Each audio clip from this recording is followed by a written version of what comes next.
Including that tomorrow. Let's get some insight from the acts of the Moroccan coach in Renard. Said they have to be on the money here, and they're hoping to be on the money with this particular attack as well. The shot is a beauty, absolute beauty, from a man who'd enjoyed just 1 minute before this evening. In off the bench to give Morocco the lead with a stunning strike.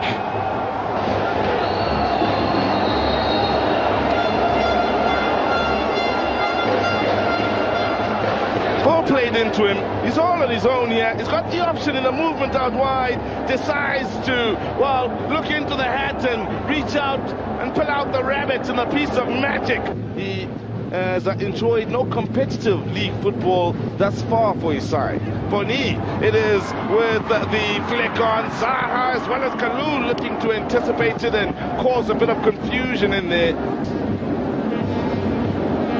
Done well in the air as Wilfred Boni here this evening. The reaction from Costa originally, assisted by that of Munir El Khajoui here, were top-notch. Fajir, the man to try and bring it out and kickstart a counter-attack. Fakes one way, goes the other. Mendel in support on the outside. Still has the movement in field. Here is Mendel, the left back.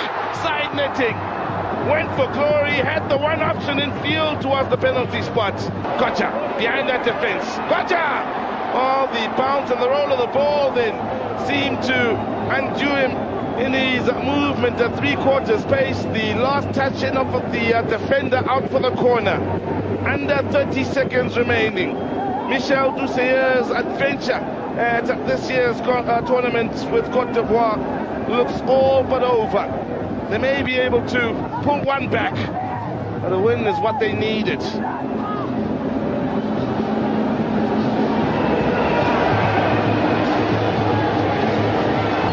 The defending champions see.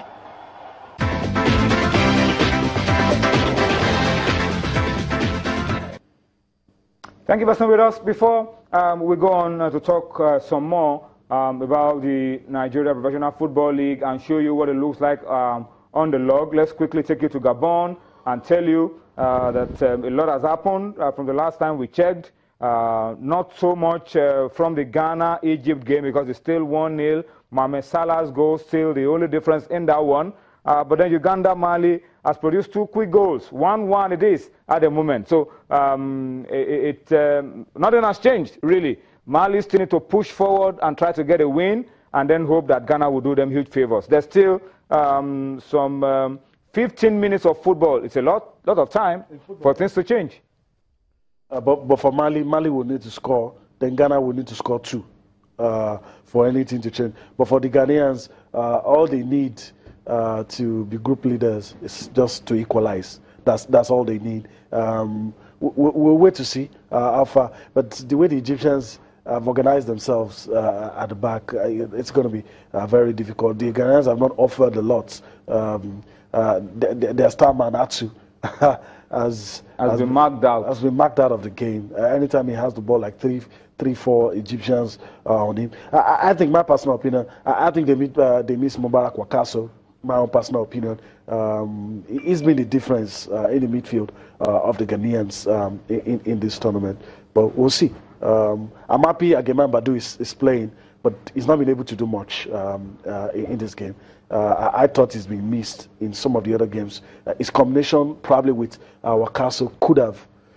But I'm thinking Avram Grant, will be thinking, I don't want to lose this game. It's going to be a morale booster for Ghana if they're able to get something on Egypt.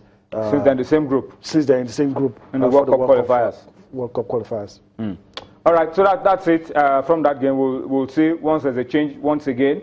We need to reemphasize that once there's a change in the scoreline around that game, we will let you know on Sportsline. So let's come back to our issues on the domestic scene. We've given you the results and told you some of the stories behind those games. So let's see what has changed on the log of the Nigeria Professional Football League after match day 4.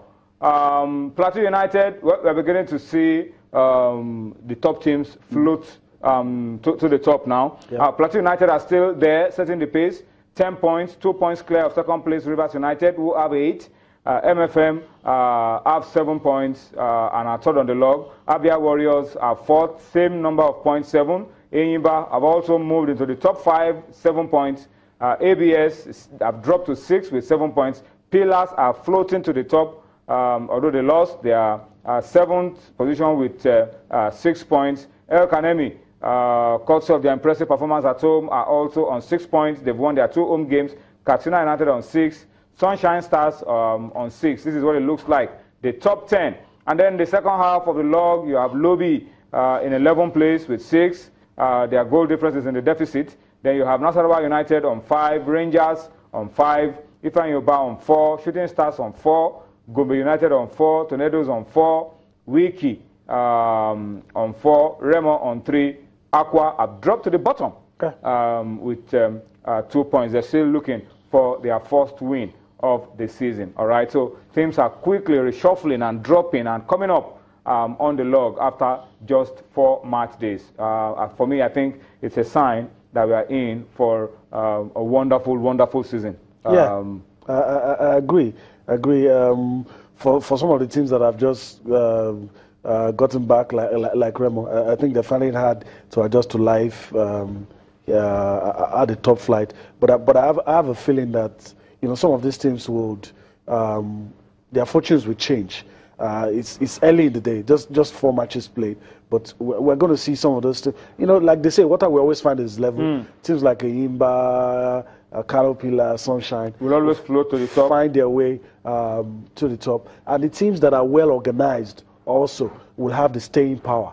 If you don't implode, all those issues about payment of salaries, players, and when those issues don't come up, players will get the results. And I'm looking at Rivers United. It seems that they've been able to organize themselves very well, and I'm very sure the results will begin to come. There's a lot of significance in that game involving Ifeanyi and Rivers. I'm hoping that I'll get to see that game because those two teams will be representing us, and ended in a draw. Probably both sides didn't want to lose that game. That's why it ended that way. So we'll see how all of that pans out. But even though we could say that early days yet, if you're at the bottom and after 4 matches, all you could get was 2 draws or 3 losses, it's not really looking good. Because some people tell you that whatever happens in the morning will set the pace for what happens all through the day. Yeah. So these are early signs of maybe early signs of what the season will look like for some of the teams. Let's go very quickly and read a few comments on Twitter. A lot of your reactions have come through, and we were the ones that called you to talk to us on Twitter. So let's spend some time to read some of your comments. Ibeneme Dominic at Chikozie Magdom says the situation in Nigeria could kill people's dreams. He says that till we wake up, brain drain will continue. Obviously talking about the Samuel Peter situation. Okweluwa Semasa says he was shocked to his marrow hearing Samuel Peter had switched nationality. He says the reality is that our environment should be more supportive, really. Some people will point out that, look at someone like Henry Akinwande, the boxer. The time he said, look, I'm not a British boxer, I'm a Nigerian, started having all kinds of problems. From nowhere, hepatitis B came to the picture. All of those things, So you begin to ask yourself, can all of these guys achieve their dreams? So we have to prove to those guys that you can get to the top. You can be whatever you want to be. Right here. And we'll create the environment. Right here. For you. And you're not going to lose out on anything being Nigerian. And that's, it's not a day's job, really. It's not a day's job. We have to show that we're ready. From the presidency down to the sports ministry, the individual sports to the different states, association, to the different states. We on these sides as journalists, the people on the other side as sports enthusiasts, all of us have a role to play in creating that conducive environment. Yeah. All right, I think that's the message. All of us have a role to play in creating the conducive environment that could make our sportsmen achieve their dreams right here in Nigeria. It's time for us to switch, but let me also tell you that as we switch, we'll keep our eyes on the Africa Cup of Nations final games in Group D, and we'll keep talking about the results from that game, from those 2 games currently going on as well. All right, but let's switch now and take you to Melbourne, Australia, and bring you some highlights from the Australian Open. When we return, Enyimba has all the details, has all the stories about the competition. And we'll be right back with more on Sports Tonight. Join us again.